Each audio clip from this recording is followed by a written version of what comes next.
Hello friends, I'm Narendra Verma and you are watching my YouTube channel NV Edu Hub। तो आज हम बात करने वाले हैं अकाउंटिंग के कंसेप्ट के बारे में और भी बहुत कुछ under financial accounting which is useful for various classes mentioned above, right? But before I explain you anything regarding that, you must listen to the beautiful conversation between a teacher and a student over the same concept. So enjoy it. Student: Sir, what is accounting and why is it required?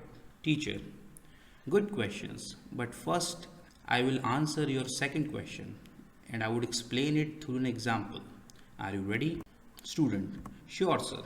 Teacher: Suppose I give you rupees 100 today and you spend this money as follows. Bought a pen for rupees 20 and a notebook for rupees 50. Ate samosas for rupees 15 and bought a chips pack of rupees 10 in which you won rupee 1 as a prize. Can you tell me how much money will you have in your hand now? Student: I will have in my hand total rupees 6. Teacher: Correct. How did you do that without even writing? Student: By memorizing, sir. Teacher: Good. Here there were only a few transactions. That is why you were able to memorize. If you do at least 20 to 30 transactions every day in a month and I ask you at the end of month how much money do you have now, will you be able to recall everything? Student: Not at all, sir. Teacher: Of course, it is not easy to recall or memorize every transaction, but in a business it is normal to have these many transactions. Student: Then how do they recall, sir? Teacher: Through accounting, my dear. Student: Oh, I see. Teacher: Now let's understand what accounting is. Student: Alright, sir. So friends, after listening to this beautiful conversation between a teacher and a student, let's understand the meaning of accounting, right? So here you can see accounting includes identifying and measuring the transactions. We need to understand this in detail. See, एक organisation में दिन भर में बहुत कुछ होता है, कई सारी घटनाएं होती हैं और पैसों का लेन देन होता है। फॉर एग्जाम्पल कि मान लेते हैं कि बॉस ने एम्प्लॉय को डांटा। दूसरा एग्जाम्पल मान लेते हैं कि एक एम्प्लॉय लेट आया, उसकी सैलरी डिडक्ट कर दी गई। एक एग्जाम्पल मान लेते हैं कि स्टेशनरी खरीदी गई। ठीक, एक एग्जाम्पल मान लेते हैं कि रिफ़्रेशमेंट का पेमेंट हुआ, और मान लेते हैं कि गुड्स परचेज किया गया क्रेडिट में। ओके, तो ये सारे इवेंट्स हैं, right? But remember, we do not record all the events in the accounting. Accounting में हमको केवल वो इवेंट्स रिकॉर्ड करने हैं which can be measured in terms of money only, right? तो सबसे पहले तो हमको आइडेंटिफाई करना होगा कि ऐसे कौन से इवेंट्स हैं जो पैसे से संबंधित हैं, राइट? यानी कि जिनको मनी में मेजर किया जा सकता है, ठीक है ना? तो अभी जो मैंने एग्जांपल्स दिए उसमें मैंने आपको बताया कि बॉस ने एम्प्लॉय को डांटा। क्या इसको इन टर्म्स ऑफ मनी में मेजर किया जा सकता है? No, right. दूसरा एग्जांपल हमने लिया, सैलरी डिडक्ट की गई। क्या इसको टर्म्स ऑफ मनी में मेजर किया जा सकता है? यस, किया जा सकता है। फिर हमने एग्जांपल लिया, स्टेशनरी परचेज की गई। क्या इसको किया जा सकता है? यस, कुछ पैसों में ही आई होगी। फिर हमने कहा रिफ्रेशमेंट का बिल पे किया गया। Yes, it can be measured. Okay, उसके बाद हमने कहा कि कुछ गुड्स परचेज किया गया क्रेडिट में। अब देखिए, पैसा तो बाद में भले ही देना है, लेकिन देना तो है। It can be measured in terms of money, so that will also be treated as transaction. तो अकाउंटिंग में हम ट्रांजेक्शन उन्हीं इवेंट्स को कहते हैं which can be measured in terms of money, right? तो सबसे पहले हमें यही करना होता है कि आइडेंटिफाई करना होगा, मेजर करना होगा कि कौन से ट्रांजेक्शन्स अकाउंटिंग के अंदर हमें ले जाने हैं और कौन से नहीं। So this is the first step you can say, और it is included in the process of accounting, right? यानी कि अकाउंटिंग में ये बात शामिल है, ठीक है ना? इसका एक एग्जांपल और देता हूँ मैं आपको। मान लेते हैं कि 5 मीटर कपड़ा खरीदा गया 100 रुपीज़ पर मीटर के हिसाब से, राइट। अब सवाल ये उठता है कि हम अकाउंटिंग में रिकॉर्ड क्या करेंगे, ये 5 मीटर या 100 रुपीज़ पर मीटर। ये 5 मीटर, अब देखिए नंबर है, ये मनी नहीं है। 5 metre is the quantity, not the money, so this will not be recorded. This 5 will be multiplied with 100 and it becomes 500, then we will record 500 amount. Okay, so that is what identifying and measuring the transactions. Okay, here it is written as well, recognizing the events and measuring them in terms of money only. Okay, now let's talk about the another step, recording the transaction. यानी कि एक तो हमने देखा कि accounting में क्या होता है, आइडेंटिफाई एंड मेजर किया जाता है ट्रांजैक्शन को। दूसरा हम देख रहे हैं रिकॉर्डिंग द ट्रांजैक्शंस, यानी कि जब हमने आइडेंटिफाई कर लिया, मेजर कर लिया, तब उसको हमें रिकॉर्ड करना पड़ेगा। रिकॉर्ड करने का मतलब क्या है, writing in some particular book, यानी किसी पर्टिकुलर बुक में हमें उसे लिखना पड़ेगा, ठीक है ना। ओके, अब सवाल उठता है कि रिकॉर्डिंग किस तरीके से की जाएगी। अब देखिए अकाउंटिंग में रिकॉर्डिंग उस तरीके से नहीं की जाती जिस तरीके से आप अपनी डायरी में चीज़ें लिखते हैं।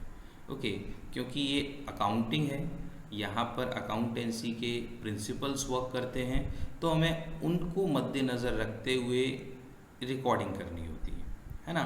और ये जो पर्टिकुलर बुक और बुक्स हैं, इनके बारे में हम डिटेल में डिस्कशन करेंगे। एक्चुअली कंबाइंडली इनको हम जर्नल कह सकते हैं, लेकिन जनरल की भी सब्सिडरी बुक्स होती हैं। तो जब हम इस पे डिस्कशन करेंगे then I will explain you, right. Let's move further. तो अब हमने क्या किया, पहले आइडेंटिफाई कर लिया ट्रांजैक्शंस को, उसके बाद उनको रिकॉर्ड कर लिया, लिख लिया। अब हमको क्या करना है, उनको क्लासीफाई करना है। क्लासीफाई करने का मतलब क्या है, grouping the transactions of one nature eight one place. जैसे कि स्टेशनरी की हम बात करें, स्टेशनरी में तो बहुत सारे आइटम आते हैं, कभी पेन्स खरीदे, कभी नोट पैड्स खरीदे, कभी स्टेपलर्स खरीदे, कभी पिन्स खरीदे, बहुत सारे आइटम्स होते हैं। ओके, तो अब उन सारे आइटम्स के लिए हम सेपरेट अकाउंट तो मेंटेन नहीं कर सकते, राइट। तो हमको क्या करना पड़ेगा, इनको ग्रुप करना पड़ेगा। यानी कि ये सारे जो स्टेशनरी से संबंधित आइटम हैं उनके लिए हम एक अकाउंट ओपन कर देंगे, that will be known as stationery, right. तो यही जो प्रोसेस होता है ये हमारा कहलाता है क्या, grouping the transaction of one nature eight one place. यानी कि एक नेचर के ट्रांजैक्शंस को हम एक जगह पे रख देते हैं। जैसे अभी हमने रिफ्रेशमेंट की बात की थी, तो देखिए रिफ्रेशमेंट में तो समोसा भी आता है, चाय भी आती है, कॉफ़ी भी आती है, ठीक है, जूस भी आता है। ओके, अब उस सब के लिए हम सेपरेट अकाउंट मेंटेन नहीं कर सकते, हम एक अकाउंट मेंटेन करेंगे, रिफ्रेशमेंट अकाउंट। तो जितने भी ये समोसा, चाय, कॉफ़ी, ये सारे के सारे यहाँ पर एक अकाउंट में ग्रुप कर दिए जाएंगे। सो ये जो प्रोसेस कहलाता है हमारा, क्या कहलाता है, classifying the transactions, right. Okay, तो इसके लिए हम जो बुक का इस्तेमाल करते हैं that is known as ledger. तो जब हम लेजर के बारे में डिस्कशन करेंगे I will explain you in detail, right. चलिए आगे बात करते हैं समराइजिंग द ट्रांजैक्शंस। अब समराइजिंग का मतलब क्या होता है, यानी कि जो आपके 1000, 1500, 2000 ट्रांजैक्शंस हैं उनको समराइज करना है, यानी कि शॉर्ट में प्रेजेंट हमको करना है। ओके, फॉर एग्जांपल अभी हमने रिफ्रेशमेंट की बात की। मान लीजिए एक महीने में रिफ्रेशमेंट पे खर्चा हो रहा है तकरीबन 500 रुपीज़, ठीक। दूसरे महीने में 600 हो जाता है, फिर तीसरे महीने में 400 हो जाता है। इस तरीके से कुछ कुछ फ्लक्चुएट करता है, फिक्स तो ज़रूरी नहीं है, ठीक है। पूरा साल हो गया, 12 महीने हो गए। ओके, अब हमको जानना है कि टोटल रिफ्रेशमेंट में कितना खर्च हुआ, ठीक। तो उसके लिए हमें एक रिपोर्ट बनानी पड़ेगी, राइट। तो ये जो प्रोसेस है हमारा क्या कहलाता है, समराइजिंग द ट्रांजैक्शंस। यानी कि जितने भी हमारे ट्रांजैक्शंस हुए उनको हम समरी में प्रेजेंट करेंगे, ठीक है ना। कि परचेज हमने किया गुड्स का, तो टोटल कितना किया साल भर में। जनरली ये जो समराइजिंग द ट्रांजैक्शन वाला काम है at the end of the year होता है, बट किसी भी डेट पे किया जा सकता है। और इसके लिए जो स्टेटमेंट्स बनाए जाते हैं, तो एक तो आपका बनता है ट्रायल बैलेंस, उसको भी हम समरी के तौर पे ट्रीट करते हैं। इसके अलावा हमारे बनते हैं फाइनल अकाउंट्स, जिनको हम कहते हैं trading and profit and loss account and balance sheet. About these will be having discussion in detail later on. Okay, trial balance and financial statements. Okay, आगे बढ़ते हैं। अब देखिए, ट्रांजैक्शंस आइडेंटिफाई हो गए, मेजर हो गए, रिकॉर्ड हो गए, क्लासिफाई हो गए, रिपोर्ट भी तैयार हो गए। ठीक, अकाउंटिंग यहाँ पर भी ख़त्म नहीं होती है, इट गोज़ ऑन। ओके, केवल फाइनेंशियल स्टेटमेंट्स बनाने से ही अकाउंटिंग कंप्लीट नहीं होती है, आगे और भी स्टेप हैं। इंटरप्रेटिंग द रिजल्ट्स, यानी कि आप उसमें से नेसेसरी इंफॉर्मेशन निकाल के रिजल्ट इंटरप्रेट कर सकते हैं। ये बिल्कुल इस तरीके से है कि मान लीजिए कोई मूवी रिलीज़ होती है, तो एक मूवी रिलीज़ होती है तो it is not always necessary कि सभी लोग उसके बारे में एक ही राय दें, ठीक है ना, क्योंकि हर व्यक्ति का देखने का नज़रिया अलग अलग होता है। ठीक, तो इसी तरीके से वो फिर अपनी राय देते हैं, यानी कि रिजल्ट देते हैं। सिमिलरली जो रिपोर्ट, यानी कि अभी हमने बात की ट्रायल बैलेंस और फाइनेंशियल स्टेटमेंट्स के बारे में, वो जब प्रेजेंट की जाती हैं तो उसमें से डिफरेंट रिजल्ट इंटरप्रेट किए जा सकते हैं, ठीक है ना। जैसे कि एक छोटा सा एग्जांपल दे देते हैं आपको। लास्ट ईयर के कंपैरिजन में इस ईयर क्या हुआ, सेल्स बढ़ गई। अब अनुमान लगाया जाएगा कि सेल्स क्यों बढ़ी, ठीक है। तो एक अंदाज़ा तो ये हो सकता है कि लास्ट ईयर हमको जो रॉ मटेरियल मिला था वो कॉस्टली था, इस बार सस्ता मिल गया, हमारी कॉस्ट बच गई और हमारा टर्नओवर तो उतना ही था, तो सेल्स बढ़ गई, ठीक है। सो this is what the interpretation, ठीक है ना। तो जब तक हमें सेल्स का पूरा फिगर नहीं मिलेगा इस साल का और पिछले साल का, तब तक हम कंपेयर नहीं कर सकते, तब तक तो अंदाज़ा भी नहीं मार सकते, कुछ इंटरप्रेट ही नहीं कर सकते, राइट। तो इसीलिए उसके बाद की बात ही आती है, इंटरप्रेटिंग दी रिजल्ट्स। इसके लिए तरह तरह के अकाउंट्स बनाए जाते हैं, वो फिलहाल आपके सिलेबस में नहीं है तो मैं डिस्कस नहीं कर रहा हूँ। ओके, आगे बात करते हैं। नेक्स्ट स्टेप इसमें जो आगे होता है, एनालाइजिंग द रिजल्ट्स। अब क्या होता है कि जो रिजल्ट्स आए, अब उस डिफरेंट एस्पेक्ट्स के थ्रू उस इंफॉर्मेशन को स्टडी किया जाए, यानी स्टडिंग दी इंफॉर्मेशन थ्रू वेरियस एस्पेक्ट, ठीक है ना। जैसे कि अभी मैंने एक एग्जांपल दिया कि अनुमान लगाया गया कि भाई कॉस्ट कम हो गई। अब एक एस्टीमेट या इंटरप्रिटेशन ये भी तो हो सकती है कि इस साल हमारी मार्केटिंग टीम ने वाकई में बहुत मेहनत की है और हमारे नंबर ऑफ कस्टमर्स बढ़ गए हैं, इस वजह से सेल्स बढ़ी, राइट।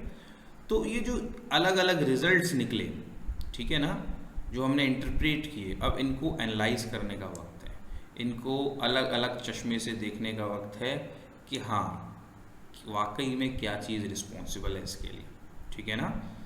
तो जितने लोग होंगे वो उतने तरह के अपने एस्पेक्ट डेवलप कर सकते हैं। So this is known as analysis. इसके लिए भी तरह तरह के स्टेटमेंट्स तैयार किए जाते हैं, जो नेक्स्ट स्टैंडर्ड में और फर्दर क्लासेस में जाके आप लोग सीखेंगे।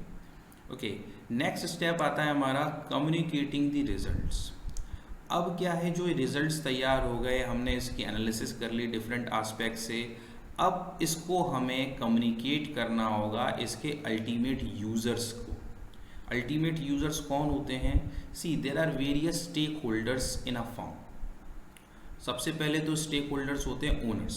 अगर आप बड़ी ऑर्गेनाइजेशन की बात करें तो ये सारा काम ओनर्स थोड़ी कर रहे होंगे, उसका अकाउंटेंट कर रहा होगा, राइट।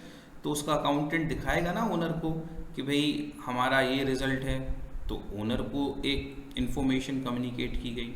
इसी तरीके से और कौन होते हैं इसके यूज़र्स? इसके यूज़र्स हो सकते हैं एम्प्लॉयज़ को दिखा दीजिए भाई। और इसके यूज़र्स कौन हो सकते हैं? जो आपकी फर्म में पैसा इन्वेस्ट करने वाले हैं, इन्वेस्टर्स, उनको दिखा दीजिए।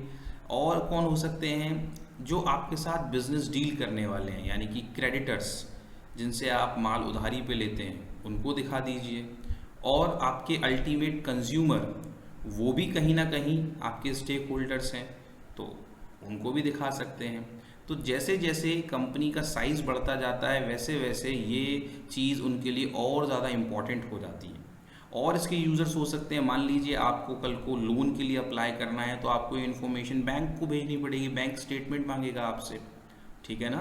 तो this is known as communicating. तो ये पूरा प्रोसेस किसके तहत आता है? अकाउंटिंग में। यानी अकाउंटिंग में हमारा ये भी स्टेप है, ये भी स्टेप है, ये भी स्टेप है, ये भी है, ये भी है, ये भी है, ये भी है, right? So this entire process comes under accounting. Okay, now let's form the definition of accounting with the help of the information I have shared. Let's frame the definition. Okay, have a look here. जो भी मैंने अभी आपको बताया है वो सब इस डेफिनेशन में शामिल है. देखिए, accounting is the art of identifying, recording, classifying and summarising the financial transactions. कौन से transactions? Financial transactions. And interpreting the results thereof. ठीक है ना? आगे भी है analysing and communicating those results to the users. Okay, और एक और जो इम्पॉर्टेंट टर्म यहाँ पे आ गया अकाउंटिंग को डिफाइन करने के लिए, दैट इज व्हाट? आर्ट. अभी हम इसके बारे में चर्चा करेंगे. ठीक है, तो डेफिनेशन क्या बनती है? Accounting is the art of identifying, recording, classifying and summarising the financial transactions and interpreting the results thereof, analysing and communicating those results to the users. तो आप देखेंगे जो भी मैंने अभी आपको एक्सप्लेन किया सब कुछ इस डेफिनेशन में शामिल है. One more thing let me tell you कि ये जो डेफिनेशन है सिर्फ डेफिनेशन ही नहीं है, ये एक्चुअली अकाउंटिंग के फीचर्स भी हैं. अभी हम इसको डिटेल में डिस्कस करेंगे. तो अगर आप डेफिनेशन याद कर लेते हैं then you can remember the features as well. जिन फीचर्स कह सकते हैं या कैरेक्टरिस्टिक्स कह सकते हैं, you can remember them as well, right? So in a little while when I have discussion on features or characteristics of accounting, then we will discuss these all in detail there as well, right? Let's move further. So now you can have a look accounting cycle, right? Accounting cycle बहुत popular है accounting के अंदर, और ये बहुत small level पे हमने cycle बनाया हुआ है. इसको और एक्सपंड किया जा सकता है. जैसे जैसे आप फर्दर क्लासेस में जाएंगे थोड़ा थोड़ा एक्सपंड होता जाएगा, इसके और पार्ट्स होते जाएंगे. तो बहुत छोटा सा अकाउंटिंग साइकिल मैंने आपको एक्सप्लेन करने के लिए लिया है. पहले इसको समझेंगे, उसके बाद आगे का भी समझ लेंगे. ठीक, तो देखिए उसी से कनेक्ट कीजिएगा जो इन्फॉर्मेशन और डेफिनेशन अभी मैंने आपके साथ शेयर की. तो सबसे पहले हमने क्या किया? ट्रांजैक्शंस को आइडेंटिफाई किया, मेजर किया. ठीक है, तो आप देखिए जैसे कि एक पेमेंट आपने किया, फॉर एग्जांपल बिजनेस में आपने पेमेंट किया कि स्टेशनरी खरीद के लेके आए, तो उसका बिल मिलेगा आपको. ठीक, उस बिल को आप संभाल के रखेंगे, उसी के बेसिस पे आप एंट्री करेंगे. ओके, तो ये जो बिल है, bill, cash memo, invoice, receipt, जिन भी नाम से आप इन्हें जानते हैं, ये सारे के सारे क्या कहलाते हैं? हमारे source documents, right? Very first step. Okay, after this next step जो हमारा है साइकिल में, दैट इज जर्नल. ओके, जो भी हमने बात की थी रिकॉर्डिंग दी ट्रांजैक्शंस, तो हमें ट्रांजैक्शंस कहाँ रिकॉर्ड करने हैं? जर्नल्स में रिकॉर्ड करने हैं. इसके भी पार्ट्स होते हैं. ओके, हम डिस्कस करेंगे डिटेल में. अभी आपको बता देता हूँ अपनी जानकारी के लिए, कैश बुक वो जर्नल कहलाता है. इसके अलावा purchase book, sales book, purchases return book, sales returns book, bills receivable book, bills payable book. Okay, और जो भी कुछ बच जाए इसके अलावा, that is in their journal proper. Okay, तो जब इसके ऊपर बातचीत करेंगे I will explain you in detail. उसके बाद हमने बात की थी कि क्लासिफाई करना है आपको ट्रांजैक्शंस को, तो वो लेजर बुक के तहत होता है जिसमें हम अकाउंट्स बनाते हैं सेपरेट. ओके, और जो सिमिलर नेचर के ट्रांजैक्शन होते हैं उनको एक अकाउंट में रख देते हैं. इनको टी अकाउंट्स भी बोलते हैं. ओके, उसके बाद फिर हम समराइज करते हैं. समराइज करने में दो स्टेप हमारे आते हैं, trial balance and financial statement. ठीक है ना? ट्रायल बैलेंस एक स्टेटमेंट के तौर पे बनता है, फिनेंशियल स्टेटमेंट अकाउंट और स्टेटमेंट दोनों ग्रुप में बनते हैं. ठीक है, अकाउंट में हमारा ट्रेडिंग अकाउंट हो जाएगा, प्रॉफिट एंड लॉस अकाउंट हो जाएगा, और स्टेटमेंट में बैलेंस शीट हो जाएगा. तो जब इस पर आएंगे डिटेल में डिस्कस करेंगे. तो इन दिस वे हमारा ये छोटा सा अकाउंटिंग साइकिल है स्मॉल लेवल पे. इसको और एक्सपेंड कर सकते हैं. इसमें चाहे तो इसमें interpreting the results, analysis and communicating the information to the users, वो भी ऐड कर सकते हैं. ठीक है ना? फिलहाल के लिए आप इसको लर्न कर लीजिए, दैट्स वेरी सिंपल, क्योंकि बेस यही है. Now let's have discussion about features of accounting. Okay, जैसे कि मैंने भी आपसे कहा था कि अकाउंटिंग इज़ एन आर्ट, इसको हम डिस्कस करेंगे, so it's time to discuss that. तो पहला फीचर जो दिया हुआ है अकाउंटिंग का, फीचर्स कह सकते हैं इनको हम, कैरेक्टरिस्टिक्स कह सकते हैं। Accounting is an art as well as science, we need to understand. सबसे पहले हम समझते हैं कि साइंस क्या होता है, what is a science. See, अगर आप साइंस की डेफिनेशन देखेंगे, then the definition of science is a systematic body of knowledge. यानी कि किसी भी कंसेप्ट के बारे में अगर कोई सिस्टमैटिक नॉलेज दी हुई है तो आप उसे साइंस की परिभाषा दे सकते हैं।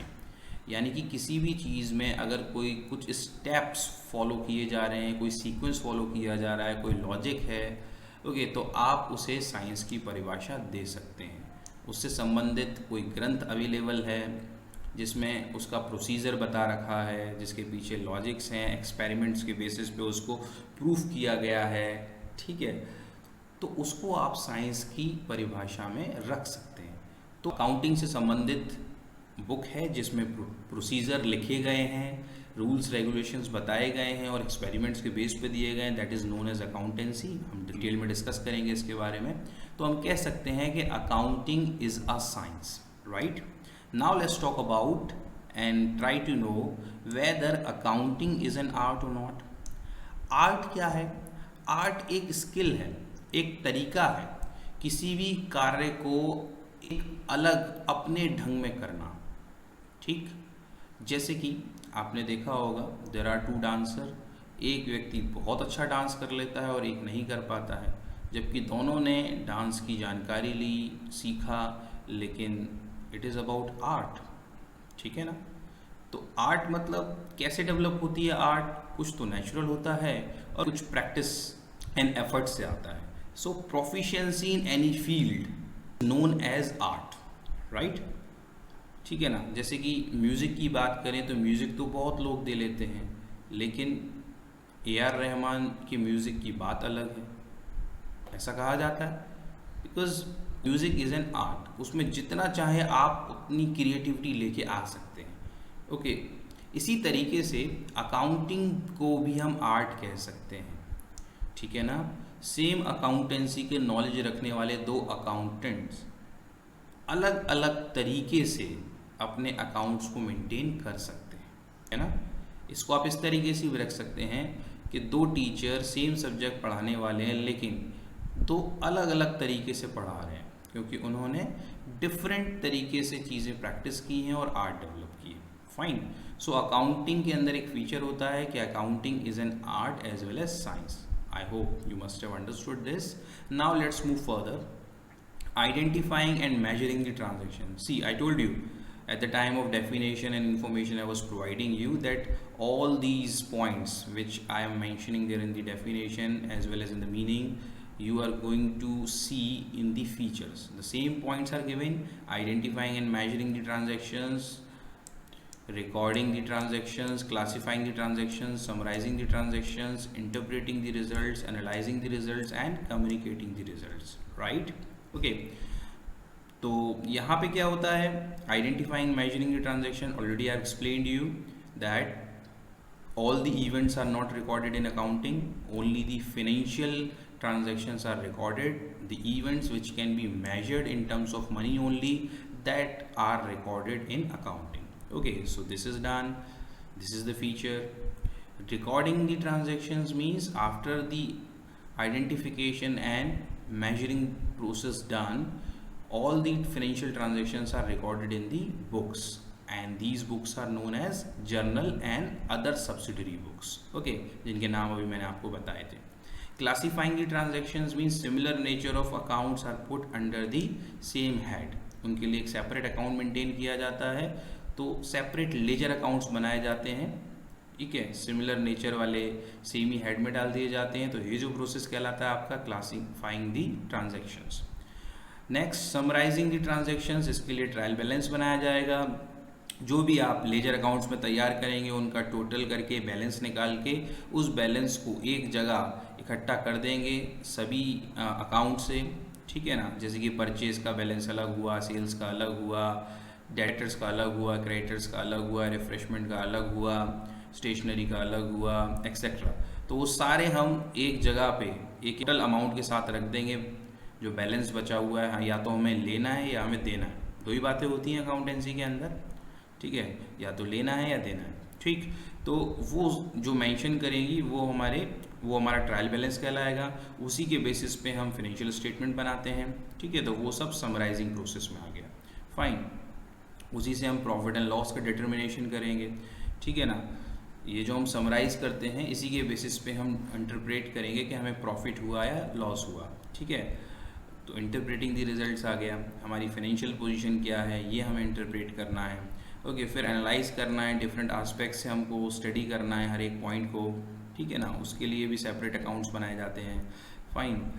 और उसके बाद कम्युनिकेटिंग द रिजल्ट्स, जो इसके यूजर्स हैं अकाउंटिंग इन्फॉर्मेशन के, उनको इन्फॉर्मेशन कम्युनिकेट करना। So it is about the features और characteristics of accounting. Let's move further.